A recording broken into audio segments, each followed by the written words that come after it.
بسم اللہ الرحمن الرحیم صلی اللہ علی حبیبہ محمد وآلہ وسلم۔ اگر طریقہ اسلام کا مطالعہ کیا جائے تو عرب کے دو شخص ایسے تھے کہ جنہوں نے کھل کر اور بہت زیادہ اسلام کی مخالفت کی۔ ایک کا نام ابو سفیان ہے اور ایک ابو جہل ہے۔ ان میں سے ابو سفیان کو اللہ تعالیٰ نے ایمان کی دولت عطا فرمائی، وہ ابو سفیان سے حضرت ابو سفیان رضی اللہ عنہ ہوئے، اور ابو جہل جو تھا وہ کفر کی موت ہی مرا۔ اس کی وجہ کیا تھی؟ امام زرقانی علیہ رحمہ نے اس بحث کو لکھا۔ آپ فرماتے ہیں کہ ابو سفیان کی ایک نیکی اس کے کام آگی کہ جو ایمان کی سلامتی کا سبب بنی۔ آپ فرماتے ہیں وہ نیکی یہ تھی کہ ایک مرتبہ حضرت سیدہ کائنات سیدہ فاطمہ الزہرا سلام اللہ علیہا آپ گزر رہی تھی، اور بچپنا تھا آپ کا، عمر میں کافی کم تھی۔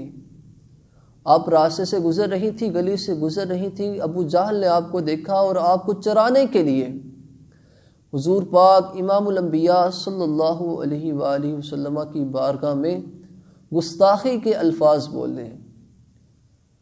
اب بیٹیاں باپ سے بڑی محبت کرتی ہیں، اور یہ ایک فطرتی عمل ہے، اور باپ بھی وہ باپ ہو کہ جو نبیوں کا سردار ہو، اور بیٹی بھی وہ بیٹی ہو کہ جو کائنات میں بطول ہو، تو پھر ان کا رشتہ کیسا ہوگا اور ان میں آپس میں محبت کیسی ہوگی؟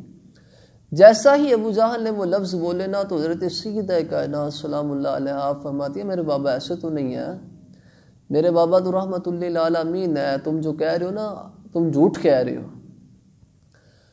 ابو جہل نے سختی سے آپ کی طرف ہاتھ بڑھایا۔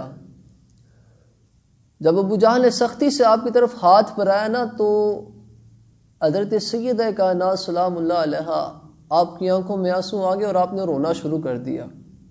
چونکہ آپ کا بچپنا تھا، آپ روتی روتی گھر آئی، تو حضور پاک صلی اللہ تعالیٰ علیہ وسلم نے جب ان کو روتے ہوئے دیکھا تو ان کو اپنے گلے سے لگایا، سینے سے لگا کے ماتھا چوما، فرمایا بیٹی فاطمہ کیا ہوا؟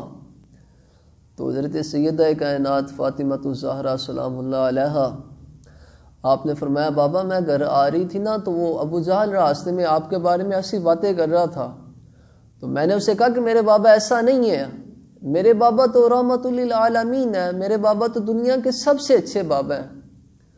تو نا اس نے میری طرف سختی سے ہاتھ بڑھایا، تو حضور پاک صلی اللہ تعالیٰ علیہ وسلم نے فرمایا اے بیٹی ابو سفیان کے پاس جاؤ، اور ابو سفیان کو جا کے کہو کہ آپ ابو جہل کو سمجھائیں گے یا میرے بابا ابو جہل کو سمجھائیں؟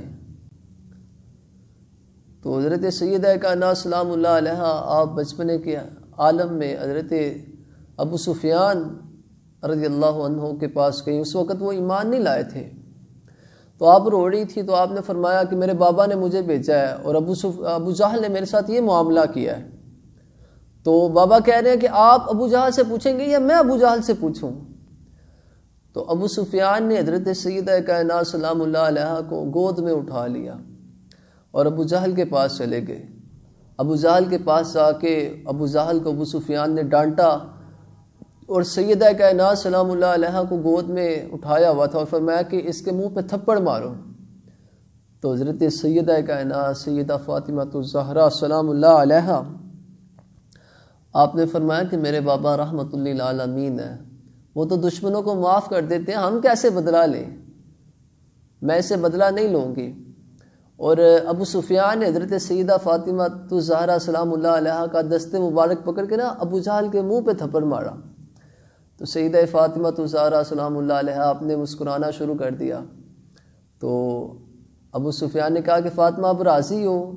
حضرت سیدہ فاطمہ سلام اللہ علیہا مسکراتی ہوئی گھر تشریف لے آئیں۔ جب حضور پاک صلی اللہ تعالیٰ علیہ وسلم نے سیدہ کائنات سلام اللہ علیہا کو مسکراتے ہوئے دیکھا نا، تو اپنے سینے سے لگا لیا اور آسمان کی طرف آپ نے چہرہ فرمایا اور مسکرانا شروع کر دیا۔ امام زرقانی فرماتے ہیں امید ہے کہ یہی نیکی اس کے ایمان کا سبب بنی، اور وہ حدیبیہ کے مقام تک حضور علیہ السلام کے خلاف لڑنے کے لیے آئے، اور اللہ تعالیٰ نے فتح مکہ کے موقع پر ان کو ایمان کی دولت سے نواز دیا۔ اور ایک طرف ابو جہل تھا، اس نے ایک مرتبہ حضور پاک صلی اللہ تعالیٰ علیہ وسلم خانہ کعبہ کے سامنے نماز ادا فرما رہے تھے، تو وہ آیا اور اس نے آگے کہا کہ راستے میں نے دیکھا کہ اونٹ جو ہے نا وہ ذبح ہو رہا ہے، تو اونٹ کی اوجری لا کے نا ان کے کندھوں پہ رکھ دو۔ تو وہ اوباش نوجوان تھے، تو انہوں نے اوجری لا کے حضور سید عالم صلی اللہ تعالیٰ علیہ وسلم کے کندھے مبارک پہ رکھ دی۔ سیدہ ختیجہ الکبریٰ رضی اللہ تعالیٰ عنہ، آپ کا وصال ہو چکا تھا، ایک شخص آیا حضور علیہ السلام کے کاشانہ اقدس پر اور آپ کے دروازے کو کھٹکھٹاتا ہوا کہتا ہے کہ اے اہل بیت رسول، خانہ کعبہ میں حضور علیہ السلام کے کندھے مبارک پر اوجری رکھ دی ہے، کوئی ان کی مدد کے لیے جائے گا؟ تو حضرت سیدہ کائنات سیدہ فاطمہ الزہرا سلام اللہ علیہا آپ پردہ فرماتی ہوئی گئی اور آپ نے اوجری کو اپنے مقدس ہاتھوں سے ہٹایا اور حضور علیہ السلام کو کنویں کے پاس لے گئیں اور پانی ڈالتی تھیں اور ہاتھوں سے سر مبارک کو صاف فرماتی تھیں اور ساتھ فرماتی تھیں یا اللہ، یہ جنہوں نے میرے بابا کو ایسا کیا نا تو ان کو ذلیل فرما۔ تو وہ نبی کے جو طائف کے بازار میں ظلم ہوئے، حضور علیہ السلام نے فرمایا کہ نہیں یا اللہ، ان کو عذاب نہیں دینا۔ اس وقت جب سیدہ کائنات سلام اللہ علیہ نے فرمایا نا کہ یا اللہ، جنہوں نے میرے بابا کے ساتھ ایسا کیا تو ان کو ذلیل فرما، تو حضور علیہ السلام نے چہرہ مبارک آسمان کی طرف اٹھایا اور فرمایا یا اللہ، جیسے فاطمہ کہتے ہیں نا ویسا فرما دے۔ اور پھر تاریخ عالم نے دیکھا کہ ابو جہل جب تک زندہ رہا کفر کے ساتھ ہی زندہ رہا، اور جب وہ مرا تو کفر کی موت مرا اور جہنم میں واصل ہوا۔ اس وجہ سے اہل بیت پاک سے محبت کرنی چاہیے۔ مولانا حسن رضا صاحب رحمۃ اللہ علیہ آپ فرماتے ہیں کہ اہل بیت پاک سے گستاخیاں، بے باکیاں، لعنت اللہ علیکم دشمنان اہل بیت، اہل بیت کے دشمنوں پر تو اللہ بھی لعنت فرماتا ہے۔ اہل بیت سے محبت یہ قبر میں بھی کام آئے گی، یہ حشر میں بھی کام آئے گی، اور یہ جنت میں بھی کام آئے گی، کیونکہ جنت تو ہے ہی سیدہ کائنات سلام اللہ علیہ کے بچوں کی۔ اللہ پاک محبت اہل بیت عطا فرمائے، آمین بجاہ النبی الامین صلی اللہ علیہ وآلہ وسلم۔